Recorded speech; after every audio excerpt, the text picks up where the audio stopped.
Hi guys, this is Dormouse03, and this is my analysis of Season 4, Episode 14 of Person of Interest, entitled Guilty. As usual, there will be spoilers, so you've been warned. Well, I feel like there isn't a ton to talk about in this episode, so this should be a shorter chat. First of all, let's talk about something that I failed to mention in my discussion of the previous episode that's kind of relevant here. At the end of last week's episode, Root decided to defy the machine and break off from the group.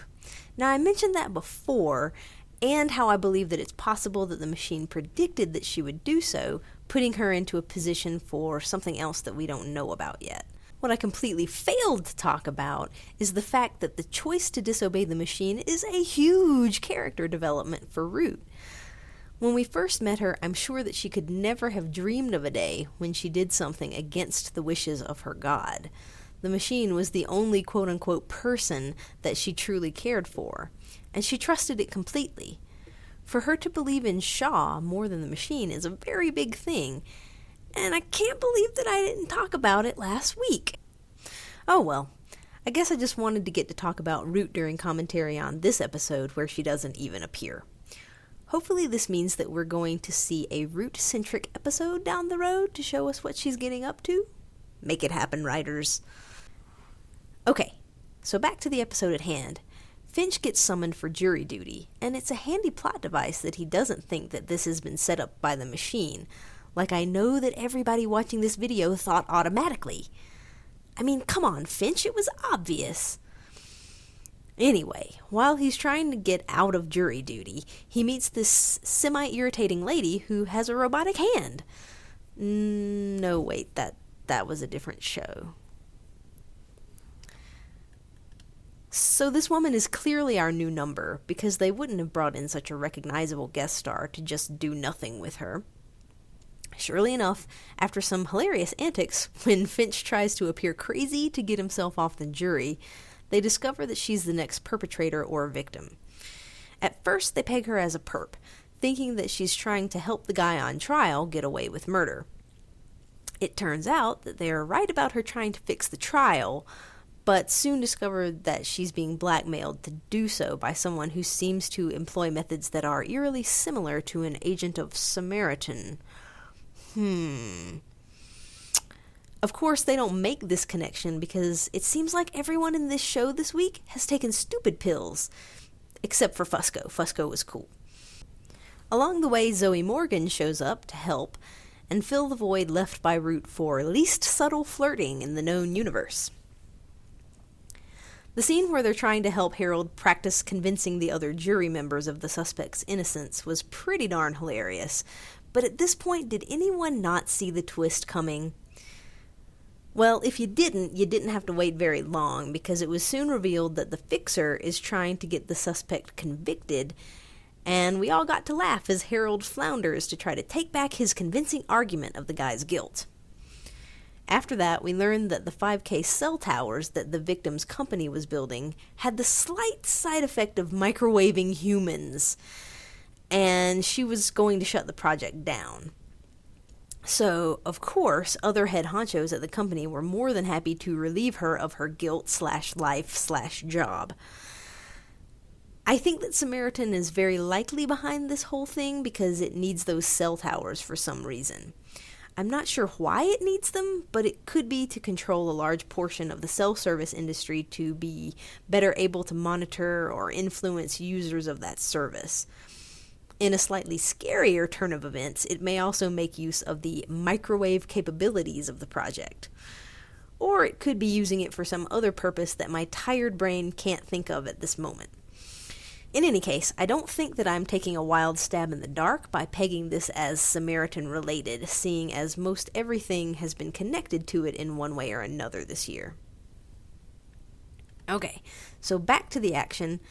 Reese communicates with Finch via sniper laser Morse code, which was pretty amazing. Finch is able to keep the number from killing herself, and they have a little talk about how hard it is to know that something bad is about to happen, and it's all up to you to stop it. They figure out who the fixer is, and Reese is able to swoop in Batman style and save the day. Innocent man goes free, no one dies, and the day is saved! Hurrah! One quick aside. I was irritated throughout this episode by the scenes with Reese and his therapist. I mean, I get that it's a bit of development for Reese, and we learn a bit about his past. We also get to see him processing his emotions, which I think is probably good for him. The therapist had some moments where she seemed to be intelligent and good at her job, and Reese could do with a little unconditional acceptance and personal exploration. The thing that bugged me was the obvious flirting that was going on. Don't get me wrong, the two of them have great chemistry, and it would work for me a little more if they had cut off the therapeutic relationship when he was cleared for duty, especially since he isn't really a cop, so he shouldn't technically be her client in the first place. But the fact that she took him back on as a regular client when they both clearly are interested in each other is just unexcusable. The number one rule for therapists is that you do not sleep with your clients. It's unethical, and the way that this is headed, this woman is going to lose her license very quickly. I know that this is a TV show and everything, but please stop confusing therapy with a place to find dates. That's not what it is. Okay, so now that that little pet peeve is off my chest, I want to sum up by talking about the theme for this episode. Shockingly, the theme here was guilt. It was a little more heavy-handed than is typical for this show, but I thought it worked well enough. Basically, the team is pretty broken, and Finch and Reese are trying to come to terms with the fact that the people that they bring into their operation tend to get themselves into life-threatening situations on the regular. Feeling guilty about the people who they've lost, or think that they've lost, they decide not to bring in anyone to replace Shaw for now. They even try to freeze Fusco out, but he's having none of it. I think that Fusco's line at the end was a beautiful one, and it's a nice reminder that the people who end up on the team are there for a reason. They know what they're getting into, and a two-man team just isn't going to cut it anymore. Not with Samaritan out there potentially microwaving people. So come on, guys, isn't it time to let Fusco in on the whole truth? I think he deserves to be a full member of Team Machine, because in practice, he has been for a long time. In the end, we also learned that the 3 disappearances that were mentioned in the beginning are connected to Elias. So I'm interested to see how that connects to everything that's been going on this season so far. In the previews for the next episode, we also see the reappearance of Nautilus and the girl that they saved a while back who was recruited to Samaritan. I'm glad to see this coming back into play and to see the main plot moving forward. The episode this week seemed to be a bit of a break from the overarching story, but you never know how it might ultimately be connected to everything else. So like I said, not a whole lot to talk about this week, guys. Let me know what you thought of this episode and whether or not you think it'll be tied into the major story sometime down the road. Thanks for watching, and I'll see you in the next episode.